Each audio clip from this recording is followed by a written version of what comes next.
In Chapter 5.1, we simplified rational expressions. In Chapter 5.2, we're going to multiply and divide rational expressions. Really, if you can do 5.1, you should be able to do 5.2 without too much difficulty. But I want to go back to when you were learning to multiply fractions. And I've got a sample there, 9/16 times 20 over 21. One of the ways you could do that is factor this down into prime factors. For example, 9 is 3 times 3. And 16 happens to be 2 times 2 times 2 times 2. 20 happens to be 2 times 2 times 5. And 21 happens to be 3 times 7. Those are all prime factors. And now what you're able to do is you're able to cancel where you can.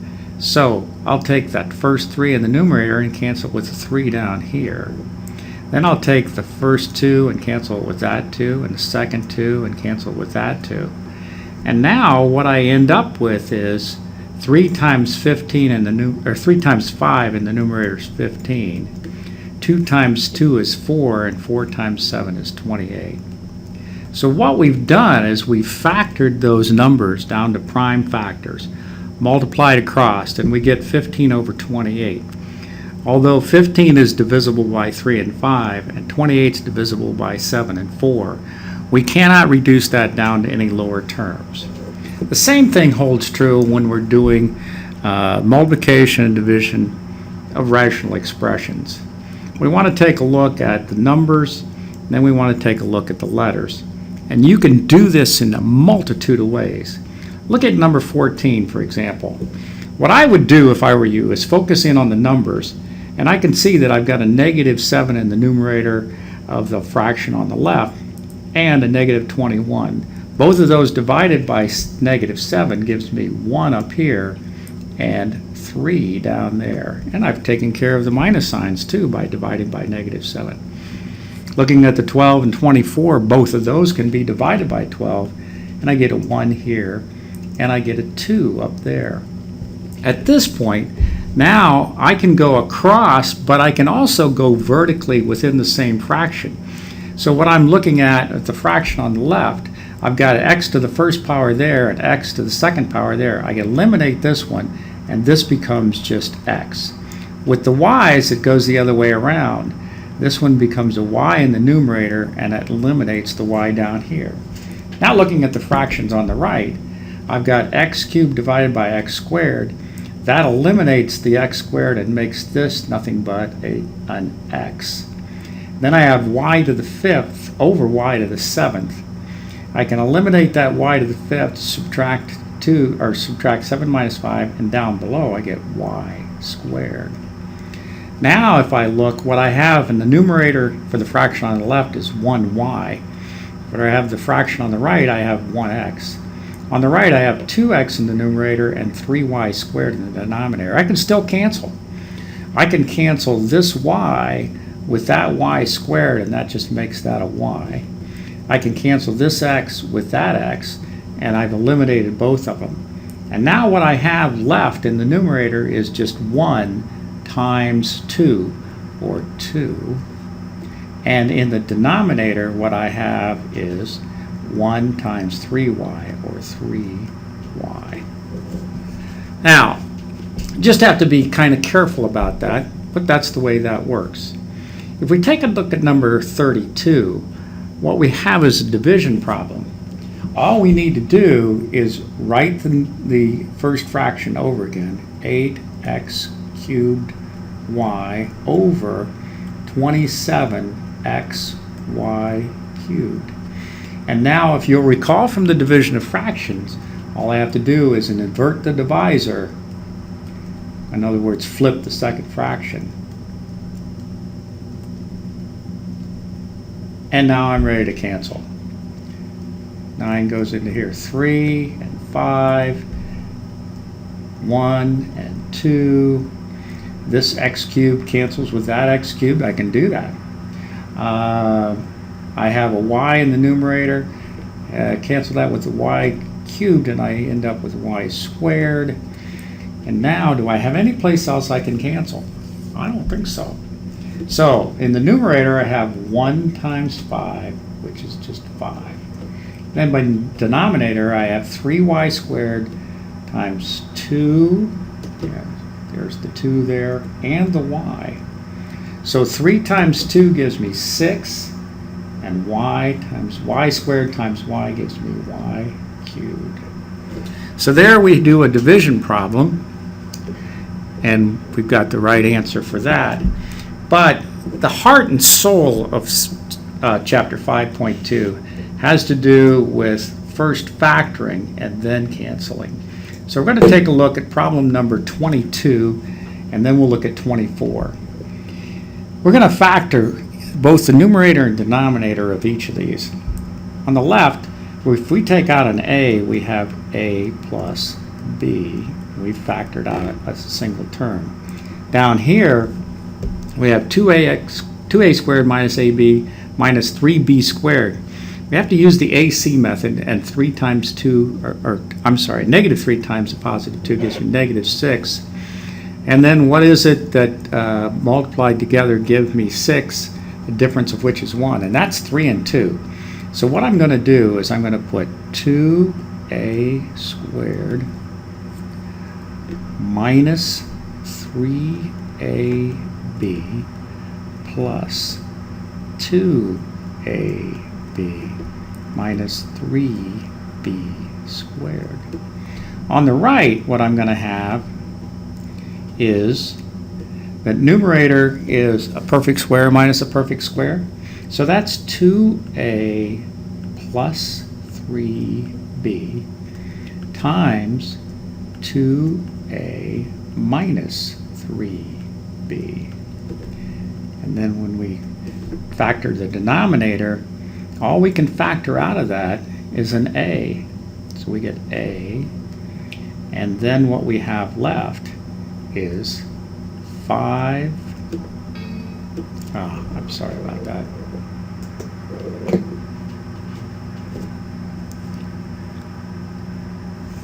Um,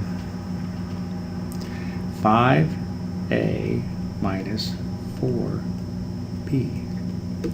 We're not done factoring the denominator of the first fraction, so we have to write it over again. A times a plus b over, and then we can factor out an a here, and we get 2a minus 3b. And here we could factor out a b, and we get 2a minus 3b.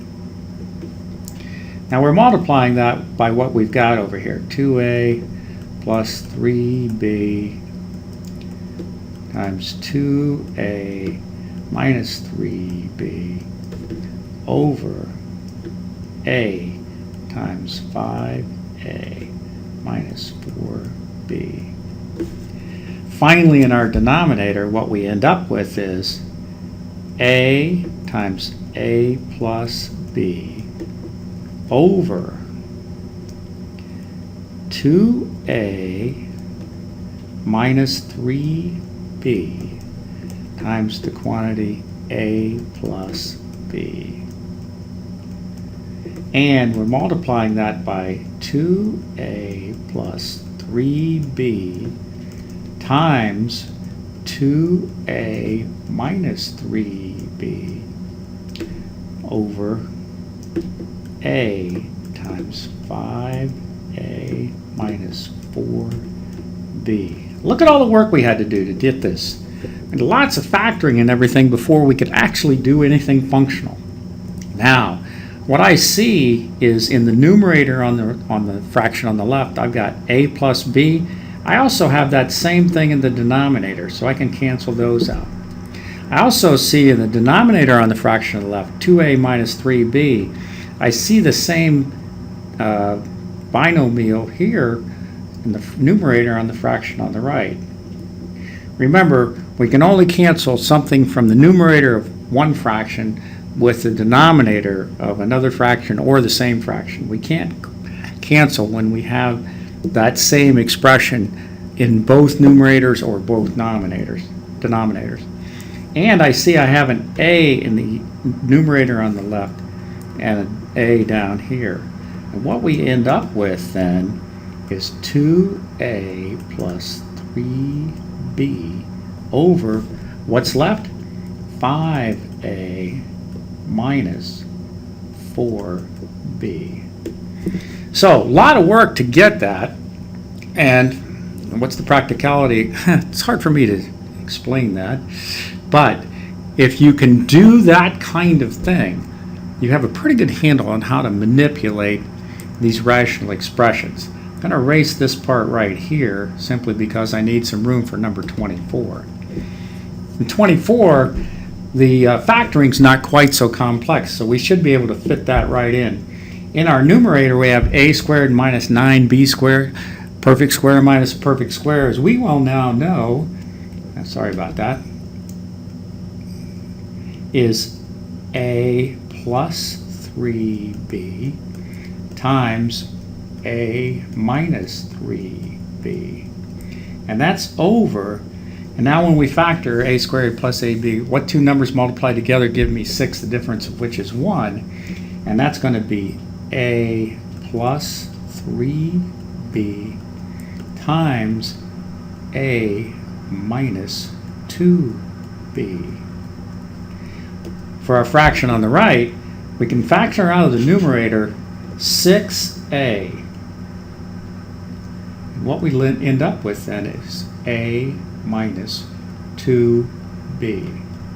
And in the denominator, what we can factor out is just a 7. And what we end up with is a minus 3b. Now we've factored everything, we can look for places to cancel. Well, looking at the fraction on the left, I've got a plus 3b in the numerator and the denominator, so I'm going to cancel those out right away. Now I have in the numerator of that fraction a minus 3b. I also have that in the denominator of the fraction on the right, so I'm going to cancel those out. And then in the denominator on the left, I have a minus 2b, and I have it in the numerator on the right, so I can cancel those out. What do we have left? In the numerator, all we have is 6a, and in the denominator, all we have is 7. So you've taken some rather complex rational expressions, and when multiplying, you end up with something fairly simple, 6a over 7. What I'm going to do is erase some of this to get rid of a little bit of the busyness, but we're going to scroll down so we can do our next two problems, which happen to be problems 42 and 50. And those are going to be the last two that we do for this lesson. Hopefully we have enough space. For 42, what we're going to do is, and I've miscopied that, this is supposed to be divided by. We've got the numerator on the left, r squared plus 2rs minus 15s squared. We're just copying this down now, r cubed plus 5r squared s. Because it's a division problem, now we want to invert the divisor, and we've got 5r cubed in our numerator and r squared minus 9s squared in our denominator. Once we've done that, that's the very first thing we need to do, is we need to invert the divisor. Now we can go ahead and factor. What we have in the numerator here is r plus 5s and r minus 3s. Because when we looked at it, what two numbers multiply together give me 15, the difference of which is 2, 5 times 3, and we're going to make the 5 positive because the center, the 2rs is positive. Down below, all we can factor out is r squared, and that gives us r plus 5s. Over here now, we can't factor anything out of the numerator, it's just 5r cubed. And the denominator is, as we've said many times, it's a perfect square minus a perfect square, so it's r plus 3s times r minus 3s. Now we look for places where we can cancel. In the numerator and the denominator on the fraction on the left, we can cancel out the r plus 5s. Then, in the numerator on the left and the denominator on the right, I can cancel out the r minus 3s. What I have now is I've got an r squared in the denominator and a 5r cubed in the numerator.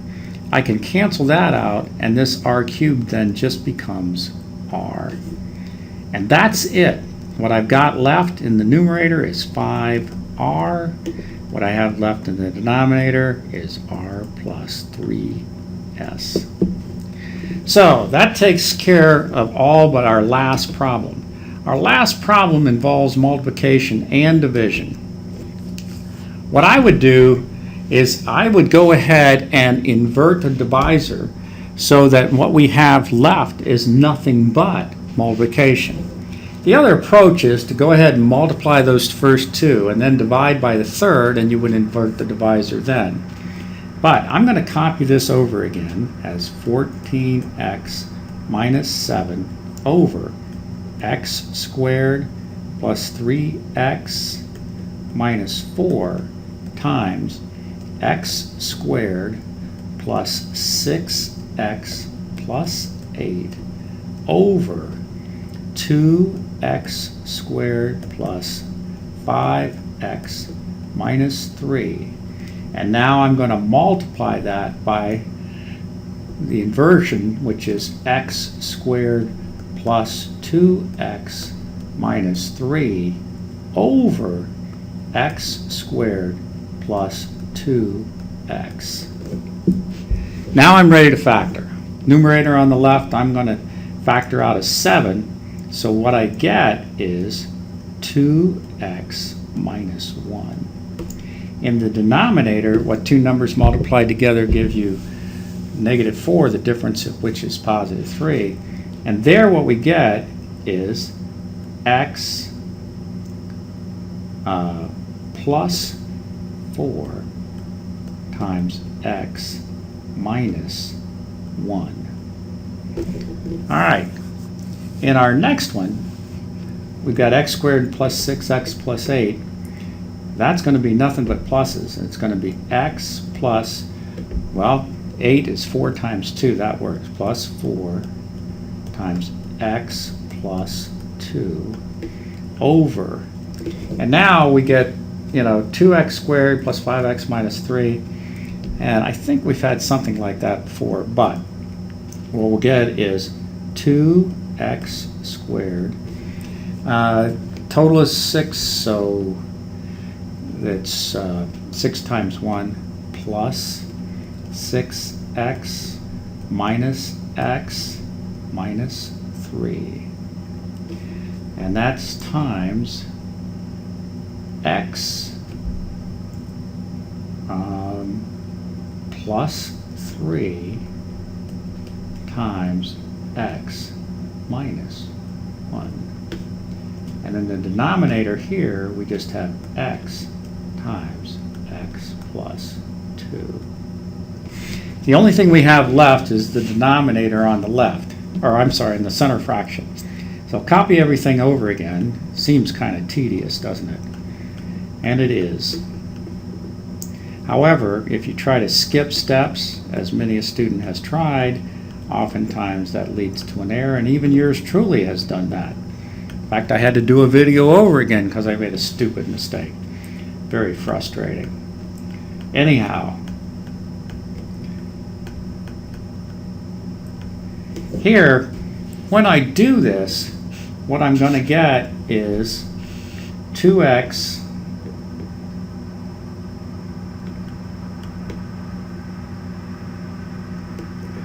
minus 1 times, and that factor that comes out of there is x plus 3.